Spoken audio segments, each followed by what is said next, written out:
الحمد لله رب العالمين والصلاة والسلام على سيد الأنبياء والمرسلين وعلى صحبه ومن تبعهم بإحسان إلى يوم الدين وبعد. أعوذ بالله من الشيطان الرجيم. بسم الله الرحمن الرحيم. وإلى ثمود أخاهم صالحا اور سمود کی طرف ان کے بھائی صالح کو، اور قوم سمود کی طرف ان کے بھائی صالح کو بھیجا۔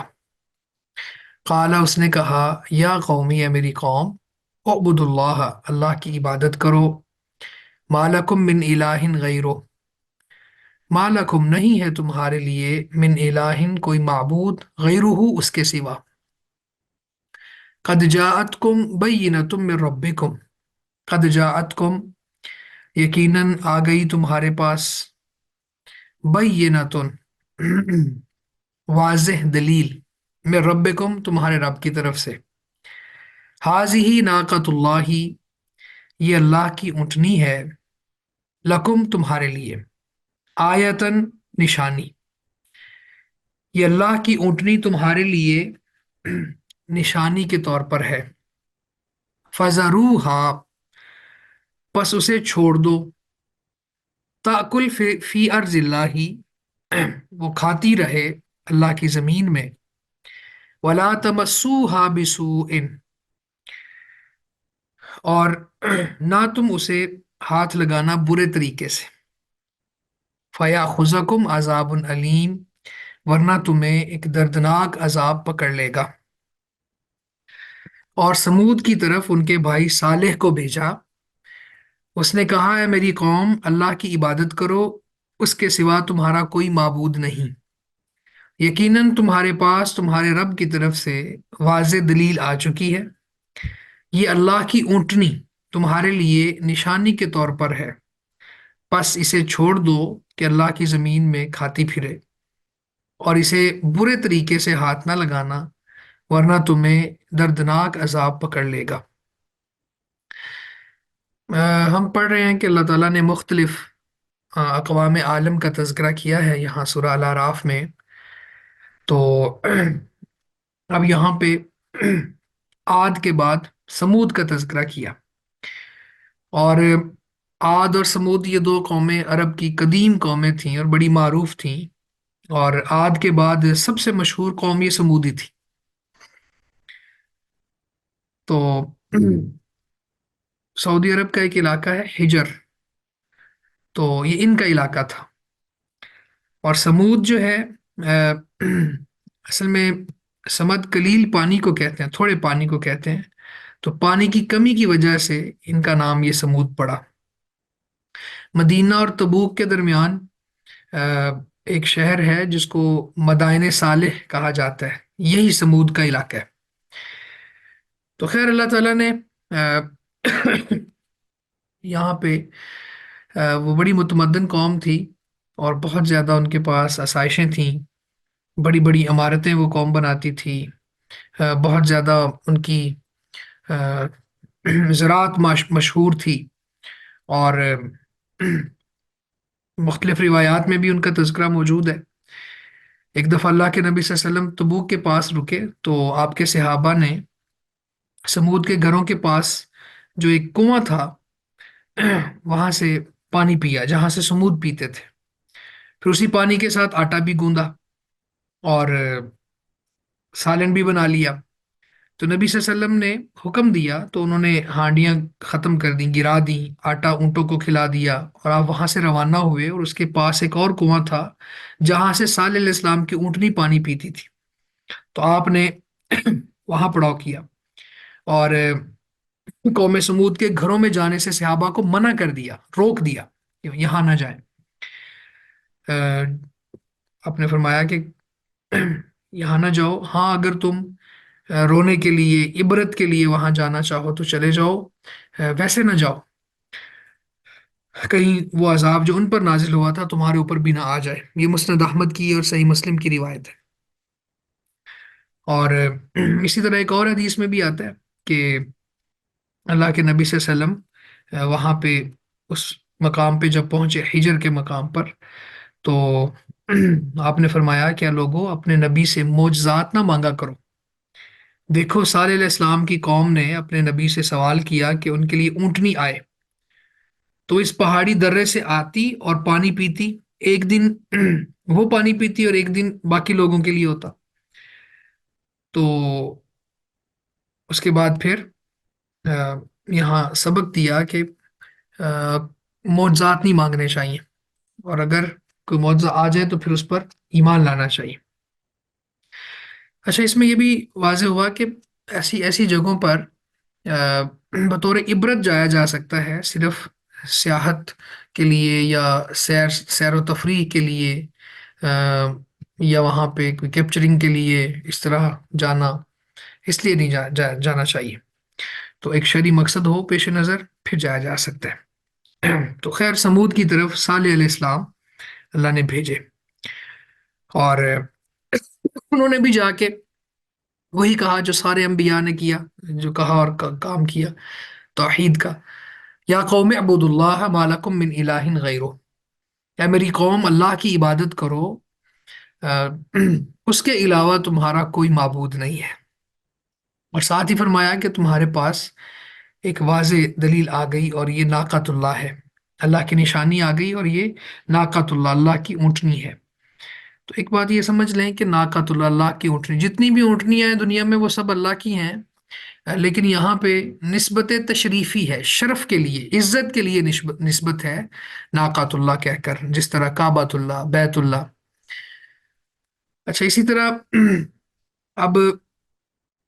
یہ جو اونٹنی ہے اس حوالے سے اور بھی صورتوں کے اندر سورہ شعراء میں، سورہ ہود میں واقعات موجود ہیں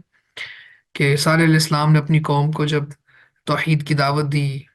اپنی رسالت کے حوالے سے دلائل دیے، تو انہوں نے آگے سے کہا کہ نہیں، آپ جادو زدہ ہیں اور آپ جھوٹے ہیں، اور نبی تسلیم کرنے کے لیے کہا کہ کوئی معجزہ آنا چاہیے۔ تو پھر صالح علیہ السلام کی دعا سے اللہ تعالیٰ نے اونٹنی بھیج دی۔ یہ عجیب معجزہ تھا یہ، ایک دن وہ ان کا سارا پانی پانی پیتی اور دوسرے دن ان کے اور ان کے جانوروں کی باری ہوتی۔ تو خیر آ، ساتھ ہی یہ جو آگے آیا کہ وَلَا تَمَسُّوهَا بِسُوءٍ، کہ اس کو برائی کے ساتھ نہ چھونا، اب اللہ کی طرف سے نشانی ہے، معجزہ ہے۔ اور بعض روایات میں یہ آتا ہے کہ مطلب تاریخ اور سیرت کی کتابوں میں کہ پہاڑی چٹان پھٹی اور وہاں سے یہ اونٹنی نکل آئی۔ اور اگر یہ بات ثابت نہ بھی ہو، کیونکہ قرآن و سنت میں تو نہیں ہے، تاریخ اور سیرت کے اندر یہ چیزیں موجود ہیں، لیکن یہ نشانی تو ہے نا کہ ایک دن وہ سارا پانی پی جاتی، تو ایک بہت بڑی نشانی تھی۔ ایک دن سارے مویشی اور سب لوگوں کی باری، اور ایک دن اکیلی اس اونٹنی کی باری ہے، تو ایک بہت بڑی نشانی تھی اللہ کی طرف سے۔ تو خیر انہوں نے پھر نقصان پہنچایا، اس اونٹنی کے ساتھ برا سلوک کیا، اور اس اونٹنی کو کاٹ کاٹ دیا۔ تو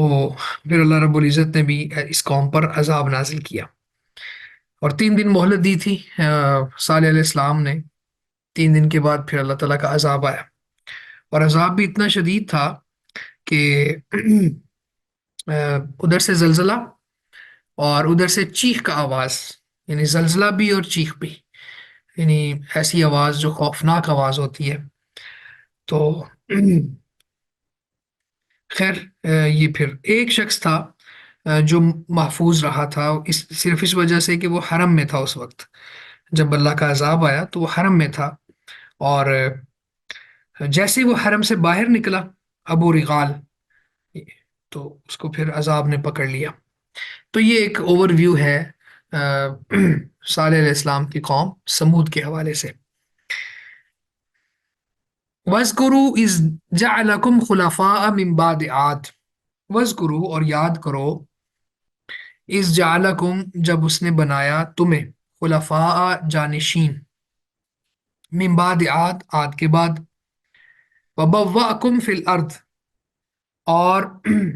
اس نے تمہیں زمین میں جگہ دی، ٹھکانہ دیا،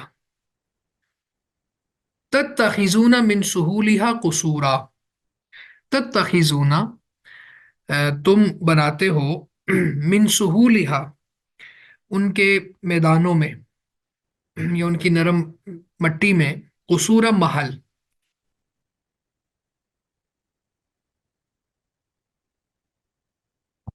وتنحتون الجبال بیوتا، وتنحتون اور تم تراشتے ہو الجبالا پہاڑوں کو، بیوتن گھروں کی صورت میں، فذکروا آلاء اللہ، فذکروا سو یاد کرو اللہ کی نعمتوں کو، ولا تعثوا فی الارض مفسدین، اور زمین میں فساد نہ مچاتے پھرو، ولا تعثوا اور نہ مچاتے پھرو یا مت پھرو، فی الارض زمین میں، مفسدین فسادی بن کر یا فساد پھیلاتے ہوئے، اور یاد کرو جب اس نے تمہیں عاد کے بعد جانشین بنایا اور تمہیں زمین میں ٹھکانہ دیا، تم اس کے میدانوں میں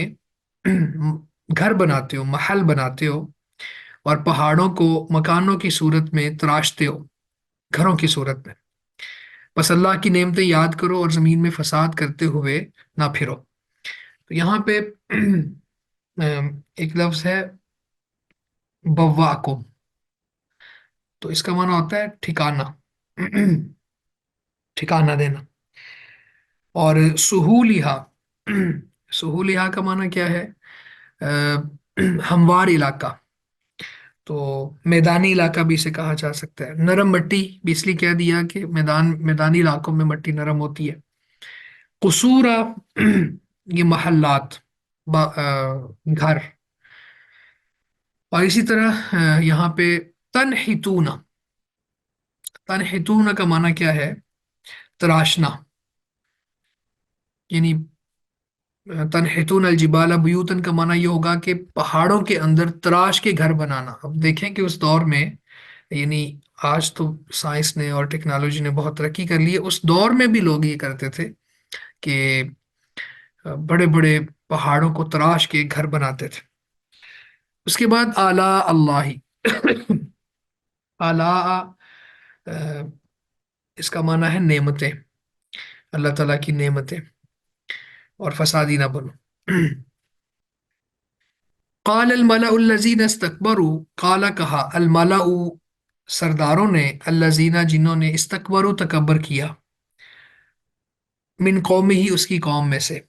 اس کی قوم میں سے ان سرداروں نے جنہوں نے تکبر کیا، ان انہوں نے کہا،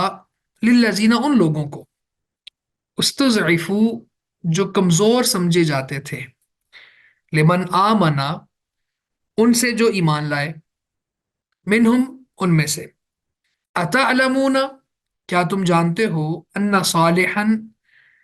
یقیناً صالح، مرسل من ربی ہی اپنے رب کا کی طرف سے بھیجا ہوا ہے، قالو انہوں نے کہا، انا بما ارسل بہ مؤمنون، انا بے شک ہم، بما ارسل بہ جو کچھ اسے دے کر بھیجا گیا ہے، مؤمنون ہم ایمان لانے والے ہیں۔ اس کی قوم میں سے ان سرداروں نے جنہوں نے تکبر کیا، ان لوگوں سے کہا جو کمزور سمجھے جاتے تھے، ان میں سے جو ایمان لے آئے تھے، کیا تم جانتے ہو کہ صالح اپنے رب کی طرف سے بھیجا ہوا ہے؟ انہوں نے کہا، یقیناً ہم جو کچھ دے کر اسے بھیجا گیا ہے اس پر ایمان لانے والے ہیں۔ اب یہاں پہ یہ دیکھیں کہ ہر نبی کے مقابلے میں سرداروں نے ہی حق کا انکار کیا ہے، یہاں بھی ہوا، صالح علیہ السلام کے مقابلے میں قوم سمود کے سردار کھڑے ہو گئے، انہوں نے تکبر کیا، حقیر سمجھا، تو ایمان والوں کو یہ کہا جو کمزور سمجھے جاتے تھے کہ